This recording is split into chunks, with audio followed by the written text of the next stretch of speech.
Good morning. This is the first week of our new series for a new season. The season is called Advent, and the Word became flesh and dwelt among us, full of grace and truth. Jesus, the second person of the Trinity, is the Word, and the Word became flesh to communicate two aspects of who God is: grace and truth. Grace is an unmerited favor. It is God's help that none of us really deserve, except God thinks that we're worth it. You can't do anything but accept it. Jesus is the fullness of grace.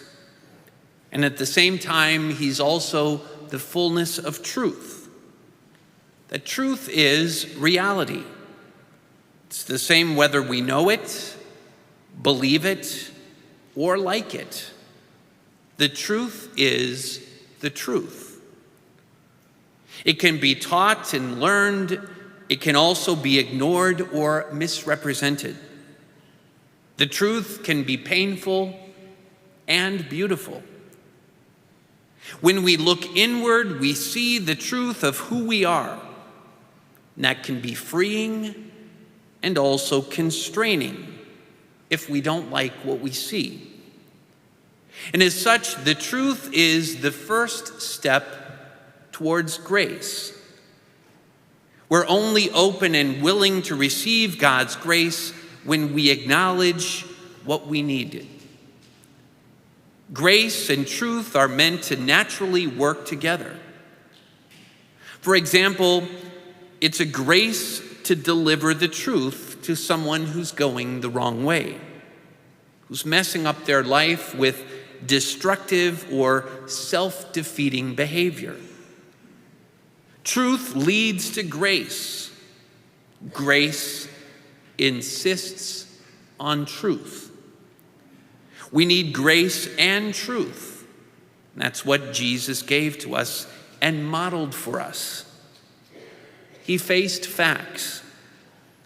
He wouldn't just explain them away or pretend that they're not real.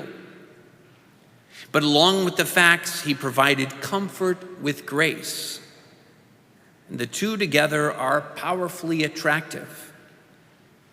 He constantly forgives sins and pardons unconditionally. That's the grace part.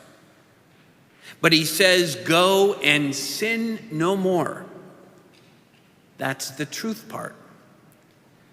We often are people of grace or truth, but rarely do you find them both in one person, which actually should be our goal.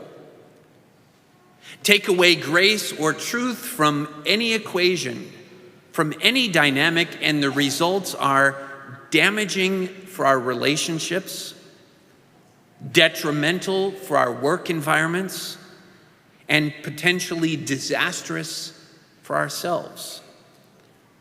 But on the other hand, add grace and truth to your work, your home, or school environment, and they'll become much healthier and productive. A beautiful combination. That in our gospel reading today, Jesus talks about his second coming, his coming at the end of time, that he promised would happen someday. Christmas celebrates Jesus' arrival in history. But the season of Advent, which starts this weekend, begins with looking at Jesus' coming at the end of time. Of that time, Jesus warns ominously, for as it was in the day of Noah, so it will be at the coming of the Son of Man. In those days before the flood, they were eating and drinking, marrying and giving in marriage, up to the day that Noah entered the ark. They did not know until the flood came and carried them all away. The truth, the brutal fact, was that the flood was coming. But only Noah was open to receiving God's grace that allowed him to survive and to thrive. Jesus is telling the disciples to pay attention to the larger picture and what's really going on.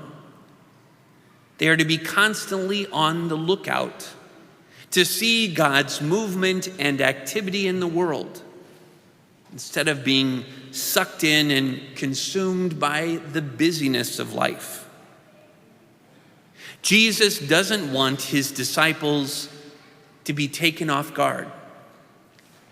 Therefore, stay awake, for you do not know on which day your Lord will come. That's a verse that perfectly sums up the whole season of Advent. A clear time of preparation for a more complete coming of Christ into our lives. Ultimately, the truth contains grace. The truth is that you and I are so loved that God sent his only Son to save us. Christmas doesn't mean anything if we don't recognize we need truth and grace, and it's available to us in Christ. So as we begin what is surely a favorite season for us all, this week, be attentive to yourself and to your environment, at home, at work, or at school, and ask yourself, where am I bringing truth? Where am I bringing grace? How can I better balance these two? Pay attention to what is needed.